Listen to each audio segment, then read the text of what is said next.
Students, today I am going to teach you about the chemical bond. अगर कोई item chemical bond का formation करता है तो किस तरह से करेगा और क्यों करेगा, इसी के बारे में आज हम लोग पढ़ेंगे। अगर कोई आइटम केमिकल बॉन्ड का फॉर्मेशन करता है तो उसके पीछे दो बेसिक रीज़न है। पहला जो है जिसको हम लोग ऑक्टेट रूल, डुएट रूल या Kossel Lewis approach to the chemical bond के नाम से जानते हैं, और दूसरा जो है जिसको हम लोग पोटेंशियल एनर्जी रूल कहते हैं। तो इसको समझने के पहले हम लोग को ये समझना होगा कि लेविस डॉट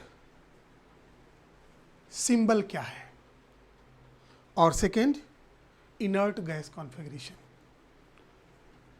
तो सबसे पहले हम लोग देख लें लेविस डॉट सिंबल,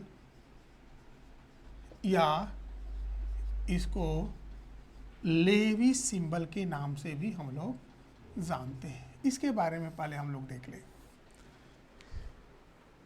एक चीज़ और हम लोग समझ लें कि अगर हम लोग कोई एटम का इलेक्ट्रॉनिक कॉन्फ़िगरेशन करते हैं, जैसे मान लीजिए सोडियम, जिसका इलेक्ट्रॉनिक कॉन्फ़िगरेशन होगा 1s2 2s2 2p6 3s1, outer most orbit 3s1, इसी इलेक्ट्रॉन्स को हम लोग कहते हैं वैलेंस इलेक्ट्रॉन्स। क्या कहेंगे? Valence electrons. हम लोग एटॉमिक स्ट्रक्चर में पढ़ चुके हैं कि आउटर मोस्ट ऑर्बिट में जो इलेक्ट्रॉन्स होते हैं उसको वैलेंस इलेक्ट्रॉन्स कहा जाता है, और शेष इलेक्ट्रॉन्स जो होते हैं उसको हम लोग कोर इलेक्ट्रॉन्स के नाम से जानते हैं। कोर इलेक्ट्रॉन्स और केरेनल कहा जाता है। केरेनल जानकारी के लिए समझ लें। आउटर मोस्ट ऑर्बिट वही वैलेंस शेल कहलाता है, और जो इलेक्ट्रॉन्स उसमें प्रेजेंट रहते हैं उसी को हम लोग कहते हैं वैलेंस इलेक्ट्रॉन्स। एक चीज़ और हम लोग समझ लें कि वैलेंस इलेक्ट्रॉन्स ही बॉन्ड फॉर्मेशन में भाग लेते हैं। कौन सा electrons? Valence electrons. Valence electrons किसको कहते हैं? जो कि during the electronic configuration last orbit में प्रेजेंट रहते हैं। इसी को लेविस ने डॉट के द्वारा किसी एलिमेंट के सिंबल के चारों तरफ दिखलाया, उसको सिंपल तरीका से डिनोट किया, उसी को हम लोग कहते हैं लेविस डॉट सिंबल। जैसे मान लीजिए कि अगर हम लोगों को हाइड्रोजन है तो हम लोग जानते हैं कि इसके आउटर मोस्ट ऑर्बिट में एक इलेक्ट्रॉन है, तो इसको हम लोग किस तरह से दिखलाएंगे? एक डॉट के द्वारा दर्शाएंगे। अगर इसी तरह से हीलियम अगर है तो हीलियम में हम लोग जो 1s2 लिखते हैं, तो हीलियम में दो डॉट के द्वारा दो इलेक्ट्रॉन को दर्शाते हैं।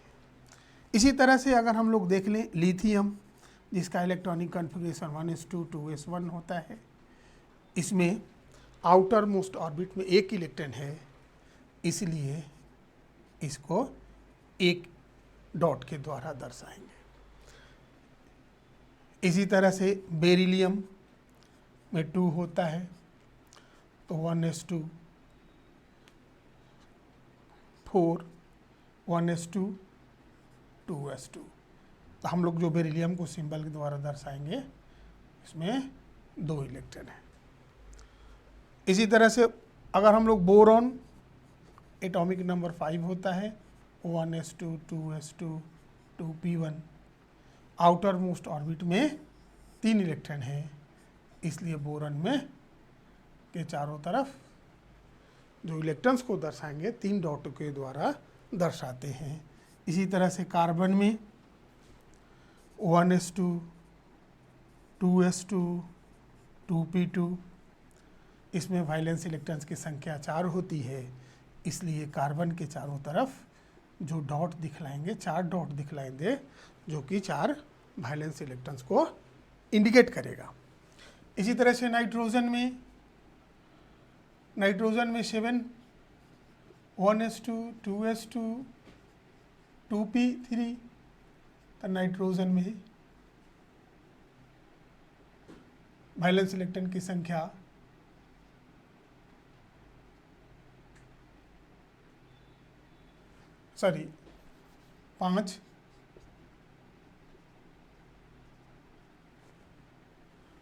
5 डॉट हो गया।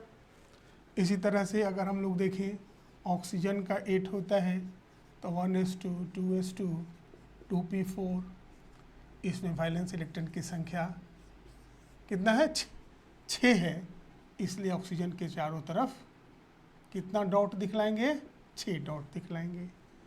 इसी तरह से फ्लोरीन का 9 होता है तो 1s2, 2s2, 2p5 होगा, इसमें फ्लोरीन के चारों तरफ 7 dot दिखलाएंगे।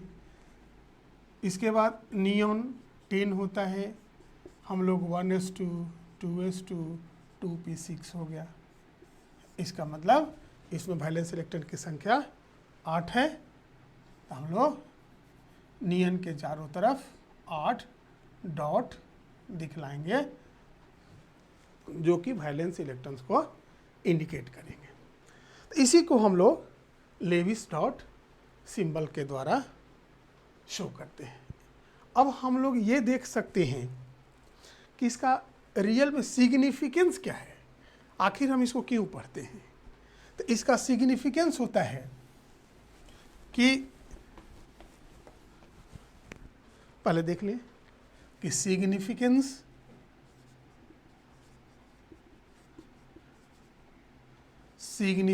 Of Levi's symbol,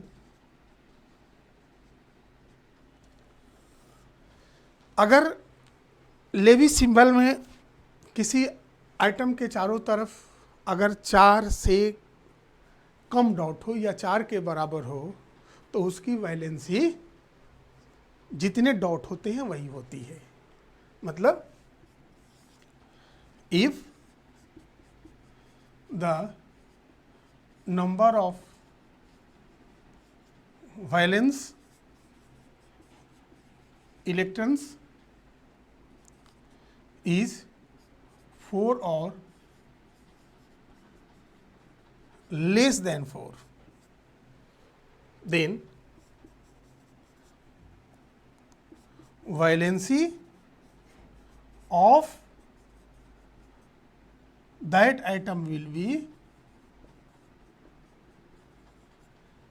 equal to the number of dots। जैसे मान लीजिए कि अगर हाइड्रोजन है, इसमें एक ही डॉट होगा इसलिए इसकी वैलेंसी 1 है।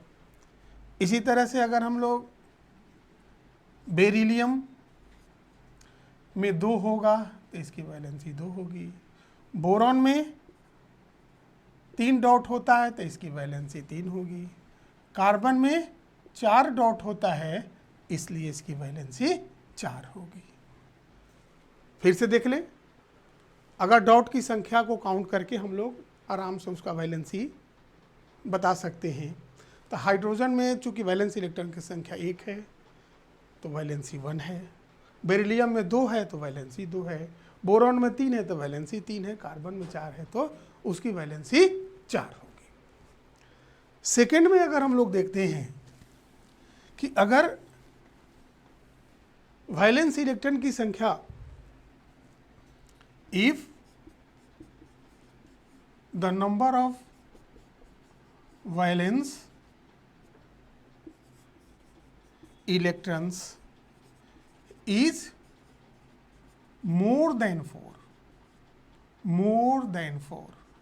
तो valency of the atom will be valency of that item will be, क्या होगा, 8 minus number of dots, number of dots. अब देख लीजिए, जैसे मान लीजिए कि नाइट्रोजन है, नाइट्रोजन में डॉट की संख्या 5 होता है, इसलिए इसकी वैलेंसी होगा, वैलेंसी बराबर 8 माइनस 5 बराबर 3। इसी तरह से अगर ऑक्सीजन में कितना होगा, 6 होता है नंबर ऑफ डॉट, तो वैलेंसी बराबर होगा 8 माइनस 6 बराबर 2। इसी तरह से फ्लोरीन में हम लोग क्या देखते हैं, फ्लोरीन में 7 होता है, 7 डॉट होता है, तो वैलेंसी कितना हो जाएगा, वैलेंसी बराबर 8 माइनस 7 बराबर 1। इस तरह से नियॉन में कितना होता है, 8, नियॉन में 8 डॉट होता है, इसलिए वैलेंसी बराबर कितना होगा, 8 माइनस 8 इक्वल टू 0। इस तरह से इसका सिग्निफिकेंस है कि नंबर ऑफ डॉट के को काउंट करके हम लोग उसका वैलेंसी डिटरमाइन कर सकते हैं। यही हुआ सिग्निफिकेंस ऑफ द क्या, लेविस डॉट सिंबल या लेविस सिंबल। अब हम लोग आगे बढ़ते हैं, एक आएगा टर्म हम लोग inert gas configuration. Inert gas configuration, inert gas configuration. सबसे पहले हम लोग देख लें कि इनर्ट गैस कहते किसको हैं। वे गैस जो कि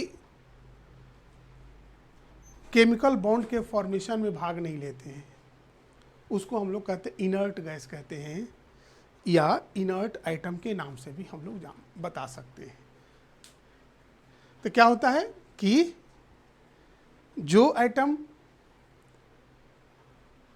या एलिमेंट रिएक्शन में भाग नहीं लेता है या केमिकल बॉन्ड के फॉर्मेशन में भाग नहीं लेता है, उसी को हम लोग कहते हैं इनर्ट गैस कहा जाता है। तो इनर्ट गैस की पहचान किस तरह से करेंगे उसको थोड़ा सा हम लोग देख लें। जैसे हीलियम, जिसका एटॉमिक नंबर 2 होता है, इसका outer most configuration 1s2। Neon 10 होता है, इसका आउटर मोस्ट कॉन्फ़िगरेशन हो जाएगा 2s2 2p6।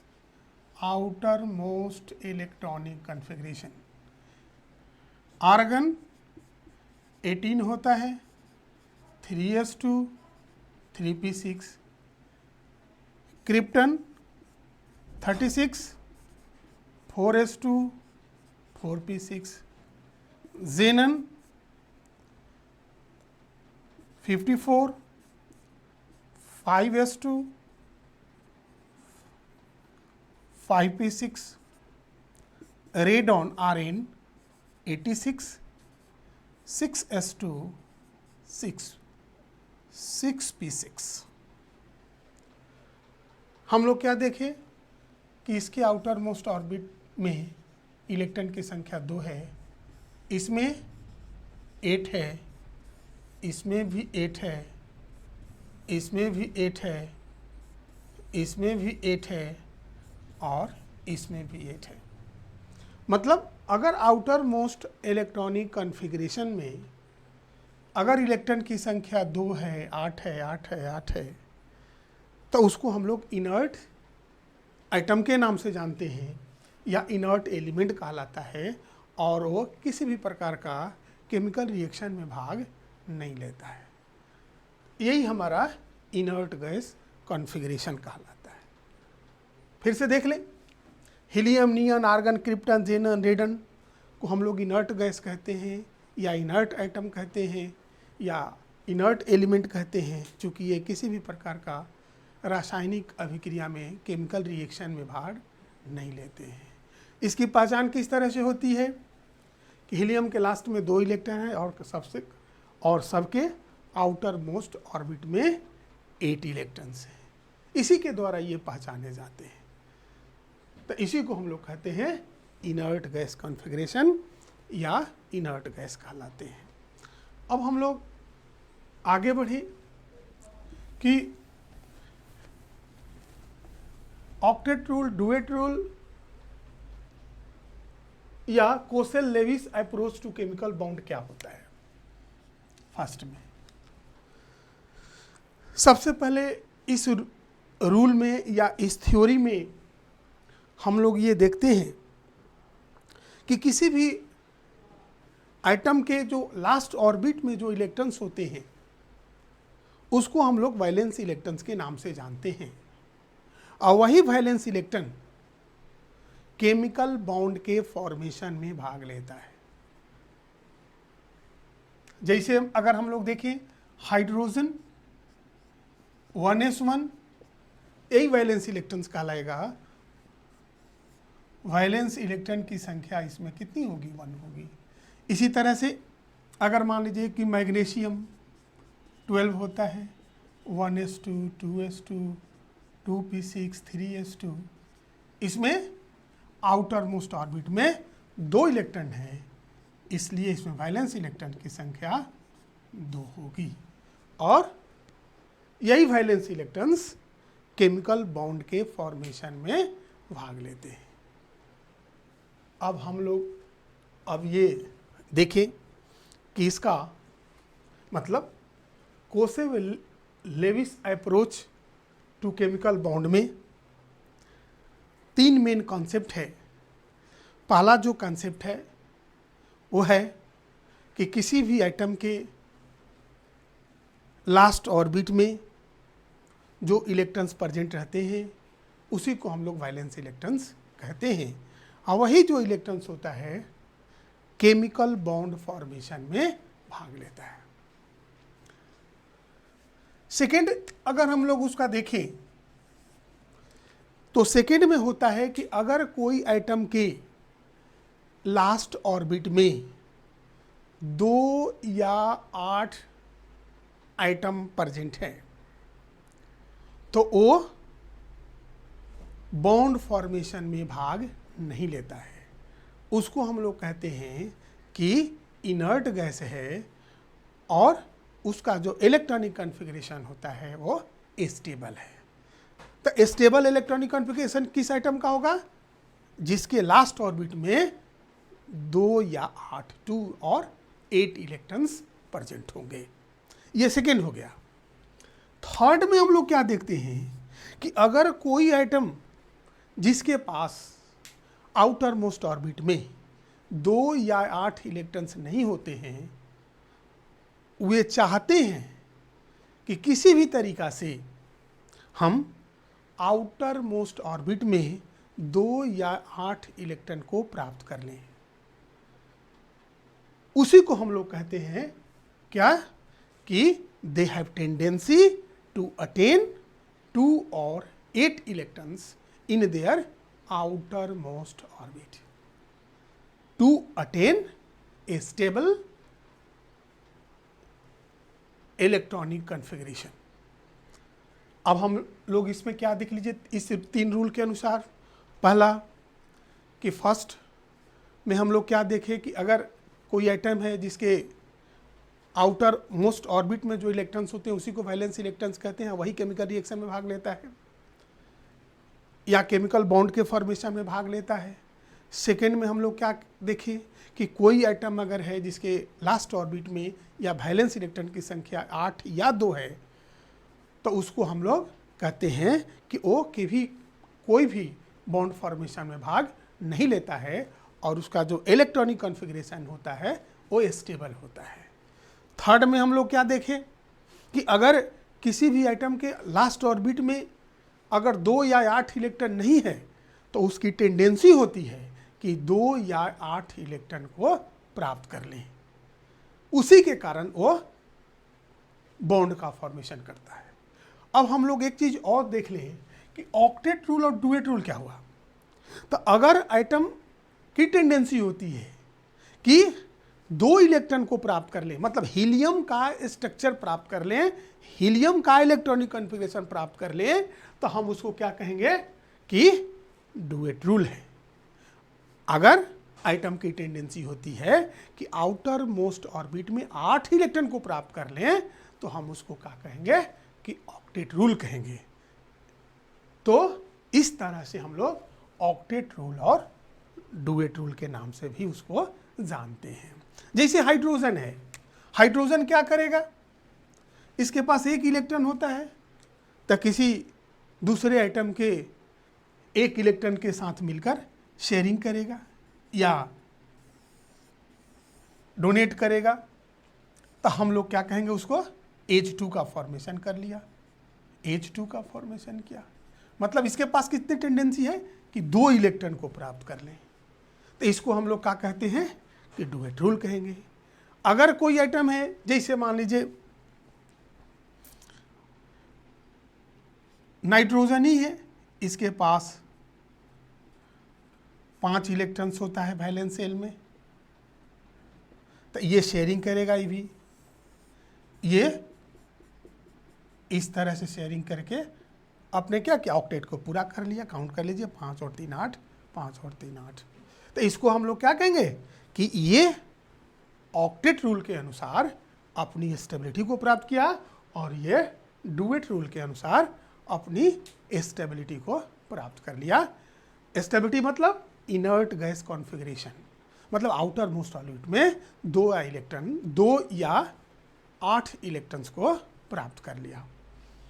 यही होता है ऑक्टेट रूल या डुएट रूल। अब हम लोग एक चीज़ और देखें कि अगर एटम के पास 2 या 8 इलेक्ट्रॉन प्राप्त करने की जो टेंडेंसी होती है, वो ये काम 2 तरीका से कर सकता है। एक काम कर सकता है कि अपने जो मान लीजिए कि आउटर मोस्ट ऑर्बिट में 1 इलेक्ट्रॉन है या 2 इलेक्ट्रॉन है, तो अपना इलेक्ट्रॉन को किसी को दे सकता है, और इनर ऑर्बिटल में उसका 8 इलेक्ट्रॉन हो जाएगा। दूसरा क्या काम करेगा, किसी से इलेक्ट्रॉन को ले सकता है और इलेक्ट्रॉन लेकर अपना ऑक्टेट को पूरा कर लेगा। और दूसरी जो टेंडेंसी होती है कि दोनों आपस में क्या करता है, शेयरिंग करता है, और ऑक्टेट या डुएट रूल के अनुसार अपना इनर्ट गैस कॉन्फ़िगरेशन को प्राप्त कर लेता है। तो हम लोग क्या देखें कि ये ऑक्टेट या डुएट रूल के अनुसार जो स्टेबल इलेक्ट्रॉनिक कॉन्फ़िगरेशन प्राप्त करने की जो टेंडेंसी होती है, 2 तरह का होता है। एक होता है by the transfer of electrons,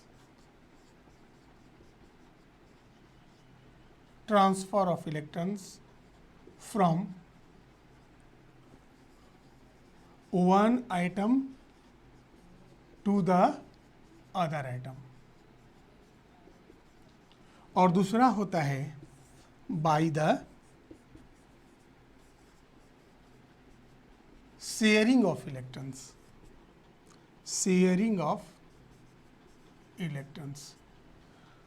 तो इस कंडीशन में जो बॉन्ड बनता है उसको हम लोग कहते हैं आयोनिक बॉन्ड।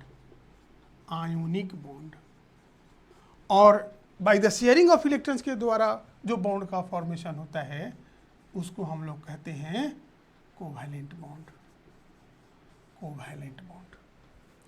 अब थोड़ा सा हम लोग समझ लें कि ट्रांसफ़र ऑफ इलेक्ट्रॉन्स क्या होता है, किस तरह से ट्रांसफ़र होता है इलेक्ट्रॉन्स का। जैसे मान लीजिए कि अगर हमारे पास एक आइटम सोडियम है, इसमें वैलेंस इलेक्ट्रॉन की संख्या 1 है, दूसरा क्लोरीन है जिसके पास वैलेंस इलेक्ट्रॉन की संख्या 7 है। तो ये क्या काम करेगा कि 1 इलेक्ट्रॉन को इसको दे देगा, मतलब कंप्लीट ट्रांसफ़र हो जाएगा। तो हमारा क्या हो जाएगा, Na+ और Cl-। Cl- क्यों हो गया, इसलिए हो गया कि इसमें पहले 7 इलेक्ट्रॉन था, अब 8 हो गया, और बाहर से एक इलेक्ट्रॉन को ले लिया है सोडियम से, इस पर इसलिए एक निगेटिव चार्ज बढ़ गया, मतलब प्रोटॉन की संख्या से एक इलेक्ट्रॉन की संख्या ज़्यादा हो गया, इसलिए इस पर निगेटिव चार्ज आ गया।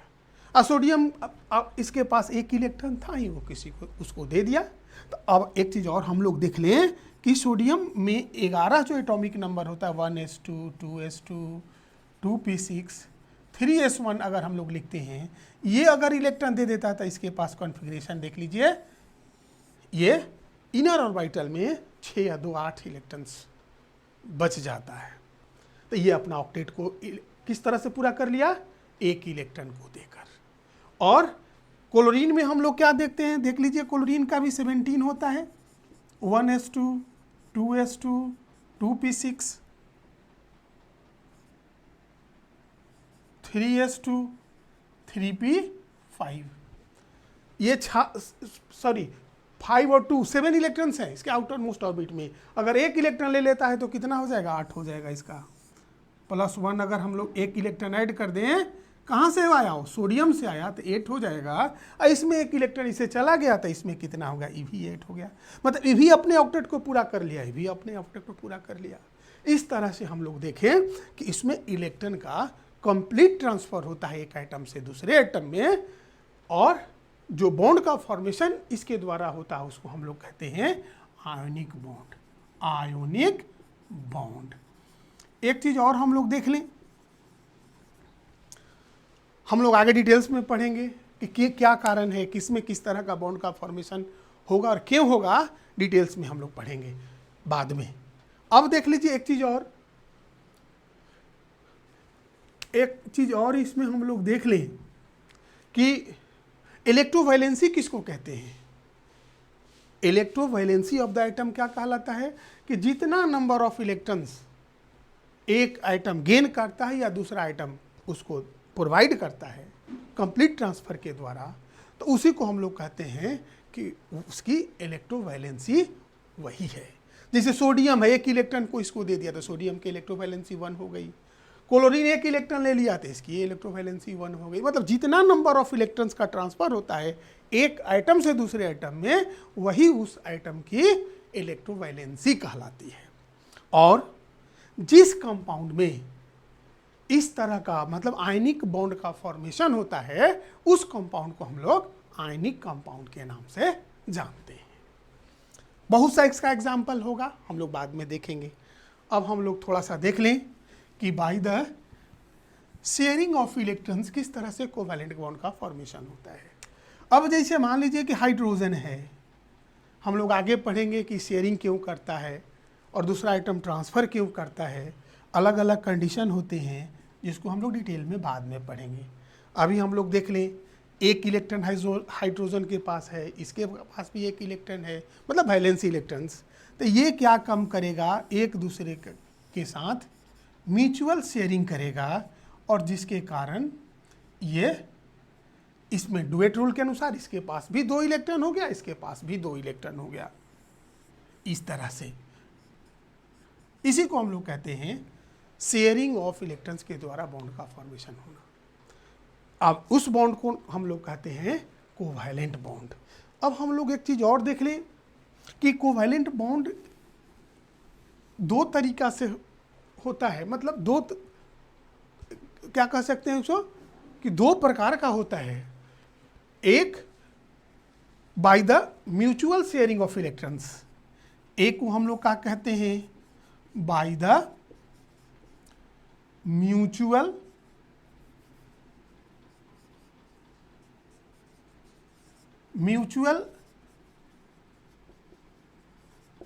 शेयरिंग ऑफ इलेक्ट्रॉन्स, जिसको हम लोग कहते हैं कोवैलेंट बॉन्ड। मतलब इसमें जो शेयरिंग होगा उसमें हर एटम की अपनी बराबर बराबर साझेदारी रहेगी। जैसे मान लीजिए कि ऑक्सीजन है, 2 इलेक्ट्रॉन्स, ये ऑक्सीजन है, अपने ऑक्टेट पूरा करने के लिए देख लीजिए 8 हो गया, 2 2 4 2 6 2 8, इसका भी 8 हो गया। इसी को हम लोग कहते हैं mutual sharing of electrons.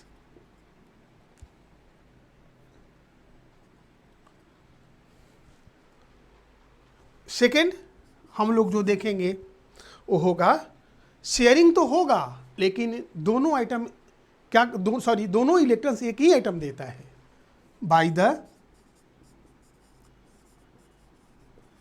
Sharing of a pair of electrons between two atoms, but both the shared paired electrons are given by one of the two atoms, shared pair होगा, shared paired electrons are given by one of the two atoms, मतलब दो में से एक ही दोनों electron को देता है। शेयरिंग तो होगा, इसको हम लोग कोऑर्डिनेट कोवैलेंट बॉन्ड के नाम से जानते हैं। क्या कहेंगे? Coordinate covalent bond. इस तरह से हम लोग क्या देखें कि by the sharing of electrons के द्वारा एक के बॉन्ड का फॉर्मेशन होता है, दूसरा इलेक्ट्रॉन्स के कंप्लीट ट्रांसफ़र के द्वारा एक तरह का बॉन्ड फॉर्मेशन होता है। फर्स्ट जिसमें कंप्लीट ट्रांसफ़र ऑफ इलेक्ट्रॉन्स के द्वारा बॉन्ड का फॉर्मेशन होता है उसको हम लोग कहते हैं आयनिक बॉन्ड, और दूसरे को हम लोग क्या कहते हैं? Covalent bond. तो कोवैलेंट बॉन्ड में शेयरिंग दो तरीका से हुआ, एक में म्यूचुअल शेयरिंग हुआ, दोनों आइटम का इलेक्ट्रॉन्स की जो शेयरिंग हुई जो बराबर इलेक्ट्रॉन्स के द्वारा हुई, और दूसरा जो शेयरिंग हुआ उसमें से एक ही आइटम दोनों इलेक्ट्रॉन को प्रोवाइड किया, उस तो हम लोग इसी तरह से दो नाम कहे इसको, एक कोवैलेंट बॉन्ड और दूसरे को भी कोऑर्डिनेट कोवैलेंट बॉन्ड के नाम से जानते हैं। इसको डिटेल्स में हम लोग बाद में पढ़ेंगे। अब देख लीजिए एक चीज़ और हम लोग देख लें कि जिस मॉलिक्यूल में अगर दो आइटम के बीच कोवैलेंट बॉन्ड होता है उसको हम लोग कहते हैं कोवैलेंट कंपाउंड कहते हैं। क्या कहेंगे? कोवैलेंट कंपाउंड कहेंगे या कोवैलेंट मॉलिक्यूल कहते हैं। अब हम लोग सेकेंड रीज़न जो है उसके बारे में देख लें। सेकेंड जो रीजन होता है बॉन्ड के फॉर्मेशन का, वो होता है जिसको हम लोग पोटेंशियल एनर्जी रूल कहते हैं, जिसमें आइटम के पास ये टेंडेंसी होती है कि लोअर पोटेंशियल एनर्जी को प्राप्त करें, to attain lower potential energy. Lower potential energy, ये भी कारण होता है बॉन्ड के फॉर्मेशन का। अब हम लोग ये देखें कि हम लोग नेचर में भी देखते हैं क्या कि पानी का जो फ्लो होता है फ्रॉम टॉप टू बॉटम होता है, हायर पोटेंशियल एनर्जी से लोअर पोटेंशियल की एनर्जी को ओर। ये भी हम लोग देखते हैं कि बहुत से व्यक्ति होते हैं जिसके पास बल बहुत होता है, ताकत बहुत होता है, वे लड़ते फिरते हैं, सब जगह लड़ाई करते हैं। होता क्या है? केस मुकदमा होता है, हरास होता है, उनके प्रतिष्ठा में भी हरास होता है, ये क्या कहते हैं संपत्ति में भी हरास होता है, मानसिक हरास भी होता है, शारीरिक हरास भी होता है। तब वो क्या कहते हैं लड़ाई करना बंद कर देते हैं। कहने का मतलब होता है कि नेचुरल टेंडेंसी है to attain the lower potential energy.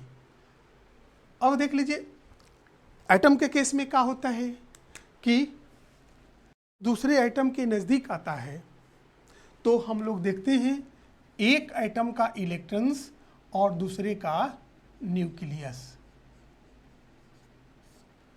और दूसरे का न्यूक्लियस ये एटम ए और ये एटम बी, और इसका इलेक्ट्रॉन्स क्या करता है? Attraction, force of attraction. जो फोर्स काम करेगा वो अट्रैक्शन होगा। बी में क्या होता है? जब इलेक्ट्रॉन और इलेक्ट्रॉन या न्यूक्लियस और न्यूक्लियस। कहने का मतलब होता है कि जब ये एक दूसरे को क्या करेगा, रिपेल करेगा, मतलब फोर्स ऑफ रिपल्सन। मतलब अट्रैक्शन भी होता है और रिपल्सन भी होता है। जब हम लोग ये देखते हैं कि अट्रैक्शन ज़्यादा प्रीडोमिनेटिव हो जाता है, अट्रैक्शन जब ज़्यादा प्रीडोमिनेटिव हो जाता है तो क्या होता है, formation of covalent bond takes place. Covalent bond और केमिकल बॉन्ड टेक्स प्लेस। इसमें अट्रैक्शन बिकम्स प्रीडोमिनेटिव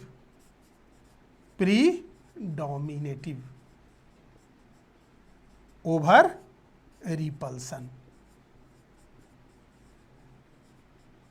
जब अट्रैक्शन ज़्यादा प्रीडोमिनेटिव हो जाता है ओवर रिपल्सन, तो क्या होगा, नतीजा होगा कि formation of the bond takes place and क्या होगा, इसमें एनर्जी क्या होता है, इमिशन होता है, और स्टेबिलिटी मतलब स्टेबल कंपाउंड का फॉर्मेशन होता है।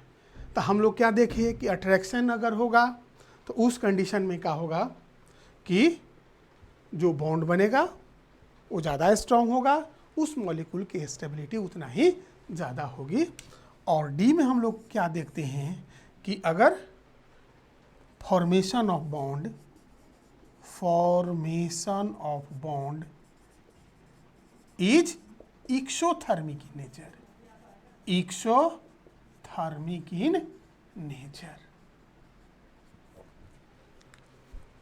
एक्सोथर्मिक इन नेचर मतलब जहाँ भी बॉन्ड का फॉर्मेशन होगा एनर्जी का क्या होगा, इमिशन होता है। तो हम लोग क्या पढ़े कि अगर लोअर पोटेंशियल एनर्जी को गेन करता है तो क्या हो जाता है, स्टेबल बॉन्ड का फॉर्मेशन होता है। इसको हम लोग एनर्जी डायग्राम के अनुसार भी दिखला सकते हैं।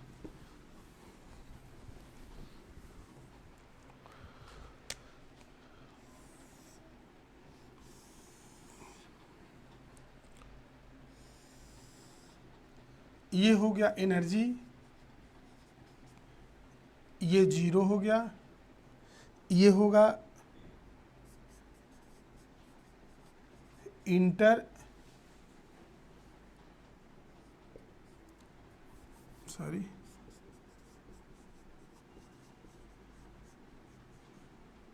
Nuclear distance.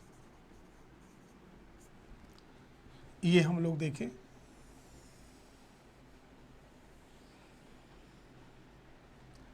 ये देखिए कि एटम मॉलिक्यूल का फॉर्मेशन कंप्लीट है, स्टेबल है, तो मिनिमम एनर्जी है। अगर थोड़ा सा नज़दीक आया है तो उसमें एनर्जी ज़्यादा है, अलग अलग है तो सबसे ज़्यादा एनर्जी है। ये इसको हम लोग इस तरह से डायग्राम के द्वारा भी हम लोग दर्शा सकते हैं। यही आपका टॉपिक है। अब नेक्स्ट में हम लोग पढ़ेंगे कि इलेक्ट्रोवैलेंट बॉन्ड क्या होता है, किस तरह से फॉर्मेशन होता है उसका। अगर इलेक्ट्रोवैलेंट कंपाउंड का फॉर्मेशन होता है तो उसमें कौन सा नया कैरेक्टरिस्टिक्स आ जाता है, सारी चीज़ का स्टडी हम लोग नेक्स्ट टॉपिक में करेंगे। थैंक्स।